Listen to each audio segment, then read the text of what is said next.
right now, as you're listening to this, there are these multi-billion-dollar facilities being built around the world. Huge facility. Yeah, just massive industrial fans. And they are chewing through literally gigawatts of power. And their entire purpose is to pull carbon out of the air. Right. And yet, the ordinary tree sitting quietly in your backyard is doing that exact same job infinitely better. It does it completely for free at room temperature, all while building its own underground internet. It really puts things into perspective. It does. Today, we are asking a slightly terrifying question. Is human technology actually, well, incredibly primitive? Welcome to the deep dive. It's a great topic today. Yeah, I've been going through Nicola Federico's brilliant document. It's called Non Chiamatello Progresso, which translates to Don't Call It Progress. And the core argument here completely shatters how we define advancement. It absolutely does. I mean, you look around at our modern cities, our smartphones, our AI, and you just assume we are at the absolute peak of history.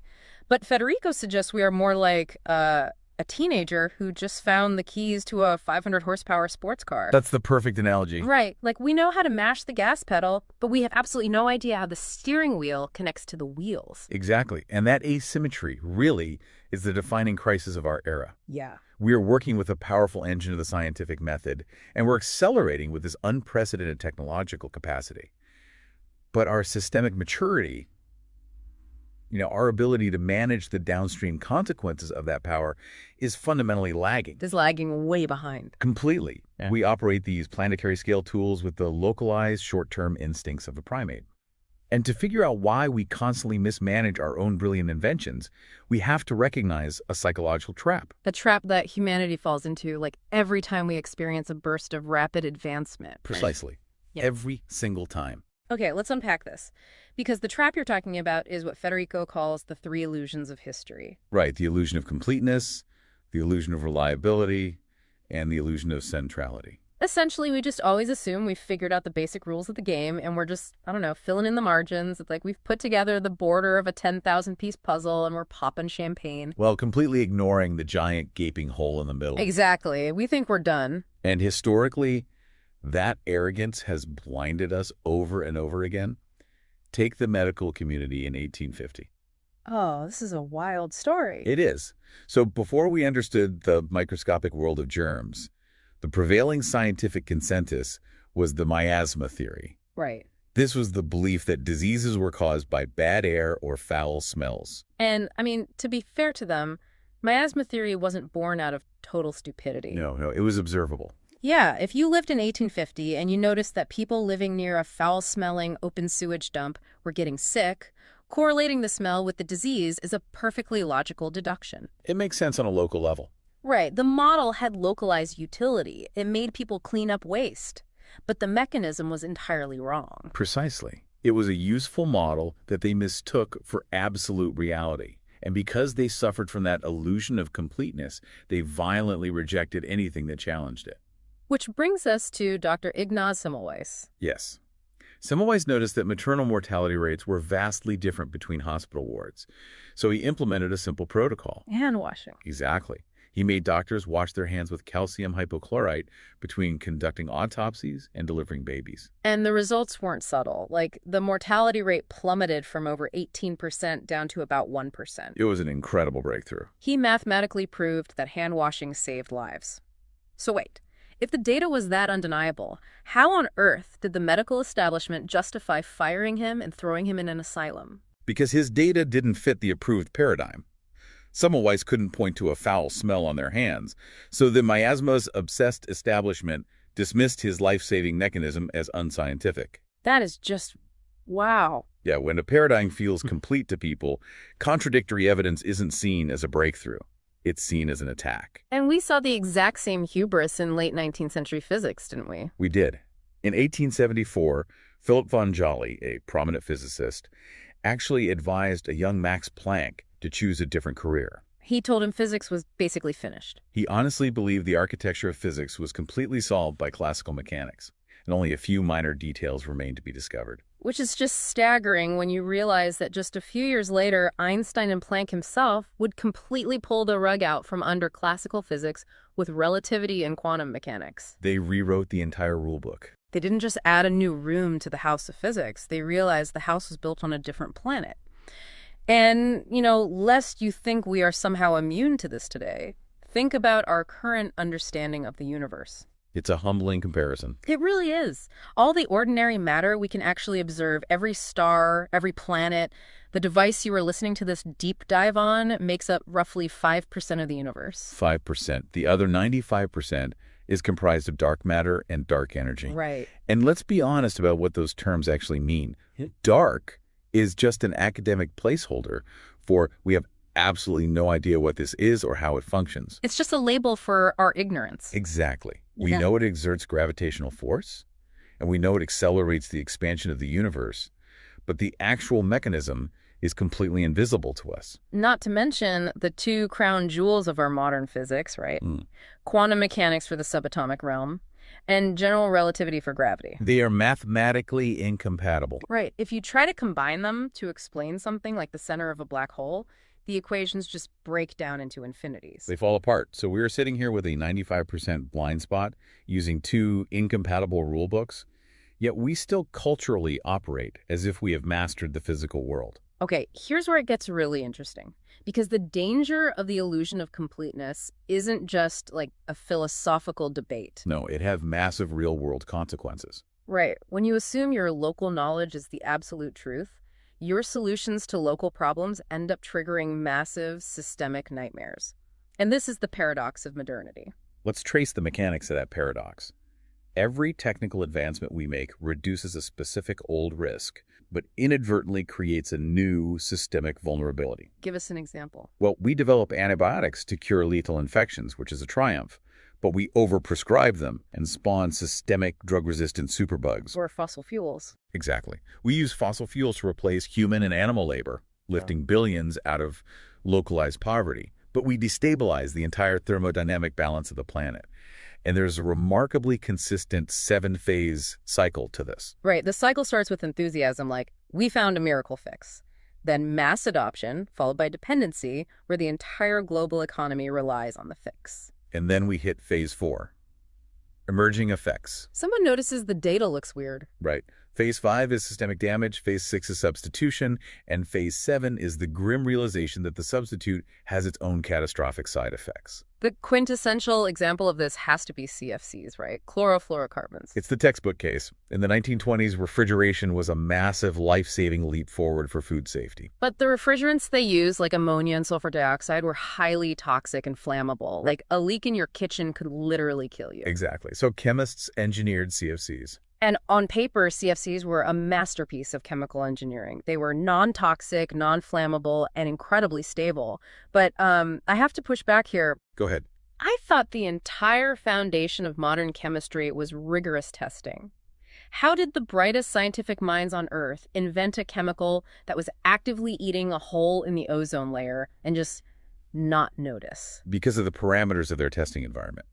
They rigorously tested CFCs for the local environment they were trying to fix the kitchen. Oh, I see. They tested how the chemical interacted with human lungs and household temperatures.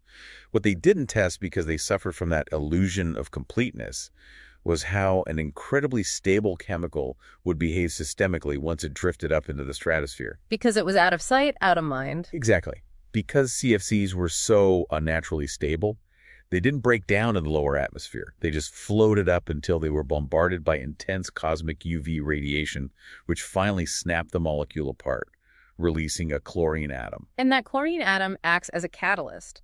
A single chlorine atom can violently rip apart tens of thousands of ozone molecules before neutralizing. It's devastating. We solved a localized kitchen hazard and accidentally engineered a planetary self-destruct sequence. And, the punchline to that 7-phase cycle. The substitutes. Right. When we finally banned CFCs, we replaced them with HFCs and compounds like TFA. And they don't destroy the ozone layer, sure, but we've since discovered they are thousands of times more potent than carbon dioxide at trapping heat, acting as massive greenhouse gases. We just traded one systemic crisis for another. Yeah. You see this exact same localized brilliance and systemic blindness with plastic. Oh, plastic is the perfect example. As a material, a polymer chain is a thermodynamic triumph. It's sterile, lightweight, waterproof, and virtually indestructible. The failure of plastic is not a failure of chemistry. It is a failure of cultural maturity. Exactly. We took a permanent, practically immortal material, and we paired it with a culture of instant single-use capitalism. It's absolute madness. It really is. You use a plastic fork for, what, 12 minutes to eat a salad, and then the biosphere has to actively choke on that polymer bond for 400 years? Or look at leaded gasoline. In the early days of the automobile, internal combustion engines suffered from knocking, where the fuel detonates prematurely in the cylinder, damaging the engine. Right. So, chemical engineer Thomas Midgley Jr. discovered that adding tetraethyl lead to the fuel slowed the combustion just enough to stop the knocking. Mechanically, it was a flawless solution. The engine ran perfectly. Right. But to stop a mechanical engine knock, we literally aerosolized a heavy metal neurotoxin. We sprayed it everywhere. We sprayed lead out of tailpipes across the entire globe for half a century. We measurably lowered the global IQ and contaminated the bloodstreams of millions of children. No. So, if I'm understanding this right, the inventors weren't evil. No, not at all. It's more like a doctor prescribing a brilliant painkiller that accidentally stops your heart. We test the performance of the drug, but we completely forget to test how the body or the ecosystem will react. If we connect this to the bigger picture, the modern risk doesn't come from ignorance. We are doing local science in a systemic world. Yeah. The inventors were simply focused on maximizing a single variable: engine performance, food preservation, material durability. Human engineering is obsessed with forcing a single, isolated operation to happen at maximum speed. But in the real world, there are no isolated operations. Every output goes somewhere. Exactly. Historically, our mistakes were local. A collapsed bridge, a polluted river. Today, our capacity to extract and synthesize has outpaced our biological wisdom. We are the first species in the history of this planet capable of causing absolute systemic planetary failure. Which brings us to the existential fork in the road. If human technology is fundamentally fragile because it's blind to systemic consequences, what does a truly advanced, mature technology actually look like? It's a profound question. And the text forces us to look right outside our window. If you want to see an alien-level perfected technology, you don't need to look at a sci-fi movie. You just need to look at the trees outside your window. The contrast between human engineering and biological engineering is staggering. Right now, humanity is causing a massive thermodynamic fire by pumping ancient, buried carbon into the atmosphere. And nature is holding the bucket. Exactly. The biosphere is the one holding the bucket. The oceans absorb about 29% of our carbon emissions, and the land, primarily forests, absorbs about 21%. So nature is currently doing half the heavy lifting to keep our climate stable. Let's directly compare our most cutting-edge climate tech to a single tree. Let's do it. Look at direct air capture, or DC. To build the DEEC plant, we have to rip open the earth to mine rare metals. We have to construct global supply chains.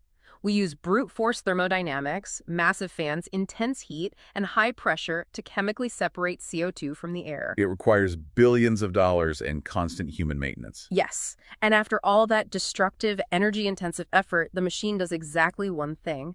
It isolates carbon. Now look at the biological equivalent. A tree does not require heavy machinery to be built. It self-assembles from a micropacket of genetic code called a seed. Which is mind-blowing on its own. It is. It requires no external power grid because it runs entirely on a wireless, localized solar array, its leaves. It operates silently at ambient room temperature, using enzymatic processes rather than brute force heat and pressure. It self-repairs when damaged. It self-replicates. And it doesn't just treat carbon as a waste product to be buried in a vault somewhere. It uses that carbon as a structural building block to create wood and soil. It builds its own environment. While it's doing that, it regulates the local microclimate, manages the water cycle, and creates zero toxic waste. I mean, we think of high-tech as concrete rooms with blinking servers and shiny displays, while we view a forest as primitive. It's a complete inversion of reality. But really, human tech is like a giant, clumsy bulldozer that needs constant refueling, while the tree is an autonomous, room-temperature nanofactory that runs on sunlight and builds its own internet. What's fascinating here is that we culturally equate high-tech with extraction and forced output. But true efficiency isn't about how much raw energy you can burn to force an outcome. Biological technology achieves incredibly complex systemic efficiency at room temperature through integration and circular recycling. Nature optimizes for resilience and persistence over millions of years. Whereas we optimize for maximum short-term quarterly performance, which makes our supply chains incredibly brittle. Exactly. And we haven't even touched on the network infrastructure. We pride ourselves on the internet, but the soil beneath the forest is operating a decentralized biological web that puts our servers to shame. Oh, the wood wide web. It isn't just a metaphor. No, it's very real. Underneath the forest floor exists a massive, complex network of mycorrhizal fungi. Right, these fungal networks fuse with the roots of the trees, creating a vast underground economy. The mechanics of it are just brilliant. They are. A tree can easily perform photosynthesis to create sugars, but its thick roots struggle to extract water and raw minerals from dense dirt. The fungi, on the other hand, have incredibly fine microscopic filaments that can mine the soil for phosphorus and nitrogen, but they can't photosynthesize. So they trade. They trade. Exactly. But the network extends far beyond simple bartering between two organisms. These fungal threads link the entire forest together. Through this network, a massive, older tree with access to abundant sunlight can actually pump excess carbon and nutrients underground, directly feeding a young sapling that's struggling in the shade. They even route warning signals, like if a tree on the edge of the forest is attacked by aphids or a parasite, it doesn't just sit there. It sends chemical distress signals down into the fungal network. It warns the others. Yes. Neighboring trees receive that encrypted chemical data and actively begin pumping defensive toxins into their own leaves before the bugs even reach them. It is a fully decentralized, resilient mesh network operating at room temperature. This is what technological maturity actually looks like. A system where there is no concept of waste, because the output of every single process is the essential fuel for another. Which raises the ultimate question. How do we transition our civilization out of its destructive adolescent phase, like where we just keep breaking things? The answer lies in copying the biosphere. It's a discipline called biomimicry. Yeah.